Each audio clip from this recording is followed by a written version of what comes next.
Hi everybody, it's April. Thank you so much for stopping by my channel. I have 3 more cards to share with you today using the My Monthly Hero Kit from Hero Arts. And I'm going to start out using some Sahara Sand ink by Stampin' Up! And some craft cardstock, and just basically create a sepia tone-on-tone type of look using the branch stamp, the squirrel, and the little butterfly, and that's it. I'm going to also stamp the sentiment, "It's the little things that count." Now with the butterfly, I decided to bring in a little pop of color. So I will bring in some ink that I had that's by Close to My Heart, and the shade is called Pixie. But any shade of pink or whatever color you wanted to bring in for a little pop of color would be fine. So I just wanted to kind of keep it as light as possible, but a little pink shade. So with this card, I also decided to try and use those skeleton leaves that came in the kit. And I'm going to share with you in a little experiment I did with 2 of the leaves. And I decided that I was going to, I had mentioned this in my unboxing about taking a little dot of Versamarker and dotting the leaf to kind of give it a little detail on it. But with the Versamarker, excuse me, with the Versamarker, it didn't really work. The Versamarker kind of seeps through the fibers, and you can't really get the embossing powder to stick. So what I would recommend is using a glue pen.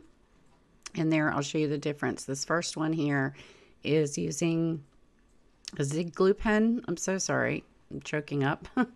It's using the Zig glue pen, and the second one was the Versamarker, and you can see it really didn't adhere because it went through to the other side too much. So anyhow, I got these skeleton leaves adhered with a glue dot, and then to hide the glue dot, I just went over that with a pearl gem. And then I realized that once I went to make my card base, that I hadn't trimmed my panel down with my stitch rectangular frame. So that kind of stressed me out a little bit. I was afraid if I went to pull these leaves off that it would tear my panel. So just to be safe, I created an entire new panel with the same exact look. However, you'll see here in just a moment that it really didn't matter, because when I went to pull these off, it did not tear the cardstock. So anyhow, I have an extra one now.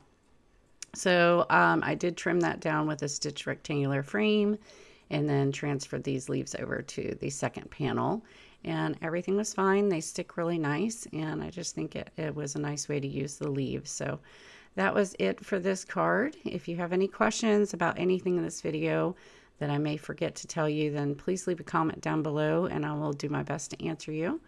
So I'll get that adhered to my wood grain cardstock that I, made my card base out of. And that'll be it for this card.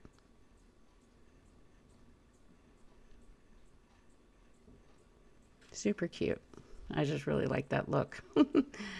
On the next card, I decided that I was going to use the washi tape that came in the kit. I had really wanted to, there's a Facebook challenge on the Hero Arts group I'm in to use up the washi tape and make something with the washi tape. So I had started out doing that, and I just basically took the washi tape and, went from top to bottom on a piece of card and wrapped it around it. And then I cut out this center part, to kind of make it a frame. So that's what I'm going by. That was my initial intention, was to use it as a frame. I'm using the pear stamp in 2 different shades of my Hero Arts inks that kind of match the color of my washi tape. I'll also bring that Sahara Sand ink back in and stamp a little leaf, this little pattern of leaves. And again, going around just creating a patterned paper.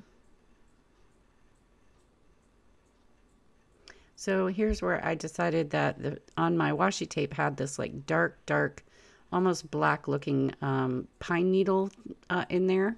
So I thought it needed a pop of black, and I'm going around and stamping one of the singular leaves just to add that little bit of detail of the black tone. And then the more I looked at it, I didn't really like the colors. They didn't really match as much as I would like. So I just went ahead and took some green cardstock in my stash that matched the pear better. And so that's this frame, and I just switched that up. I created a black card base, again an A2 size card. So I just took an 8.5 by 11 piece of cardstock, cut that in half down the center, and then just scored it. And after this, I decided I wanted to create a shaker. Now, I haven't done a tulle shaker card since Christmas, so I pulled out some white tulle that I had in my stash and just taped one section on top of the frame. That's the back side, the wrong side. I added some sequins and then taped another layer of the tulle over top to sandwich the sequins in the middle. I'll go ahead and tape my panel, that stamped panel I made, the pattern paper, behind the tulle, and that gives me the shaker. I wanted to create a sentiment, somewhere to have a sentiment, so I just took some black cardstock and trimmed these little panels, lining it up with my stitch rectangular frame to get the edging and the shape, you know, the way that I wanted it. And then I brought in a stamp set by Lawn Fawn, I think it's called Dad and Me, to create the sentiments. But before I did that, I took some more of the same green cardstock, trimmed it down to kind of use that black as a matting, and then I'm going to stamp my sentiment on the actual green cardstock. So that's what I'm creating here, and I'll do that on both of the black panels, top and bottom of the card. So I thought this came out really good in the end. I had no idea where I was going with this card, trying to figure out how to make a sentiment, but I thought this worked out well. And a real nice masculine card. I mean, for as masculine as you can be with having a whole bunch of sequins to shake around, but I needed an extra Father's Day card too, so that's why that's what this turned into. You could have stamped any sentiment, to be honest with you, on this, you know. But, so yeah, that's what I'm doing here. I'm going to go ahead and play some music here in a little bit on the last card. If you have any questions, like I said, then just please leave a comment down below.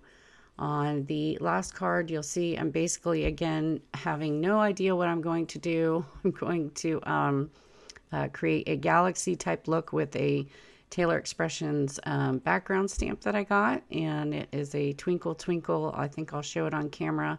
If not, I'll link everything down below in the description box if you want to make sure you check that out. And yeah, so that's about it. I'm going to get back with you guys as soon as that other card is almost done. Okay, I'll talk to you in a minute.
So on this last card panel, I am going to accidentally cut this with the fancy frame tree die. I had meant to have this actually as a background and then cut the tree die out of some black cardstock, so when you glance through the tree you would see the background would be this galaxy. But my brain stopped working and I was distracted talking to Ethan and accidentally cut this one. So it worked out fine. It's really pretty, and I decided to go ahead and just use a white panel and stamp the sentiment swinging by to say hello. I went ahead and used the pink Distress Oxide color here and clear heat emboss over that to seal it. And then I added some pearl gems and some diamond gems to all of the little stars and kind of just intermix, you know, all over the panel to give it a little added touch. And that was it for this card. If you would like to see the other 3 cards I did, like I said before, I will go ahead and link that down below. And stay tuned for the final series of this 10 cards 1 kit video. That'll be coming up shortly. And if you'll just hit the notification bell, it'll let you know when I've uploaded that if you're interested.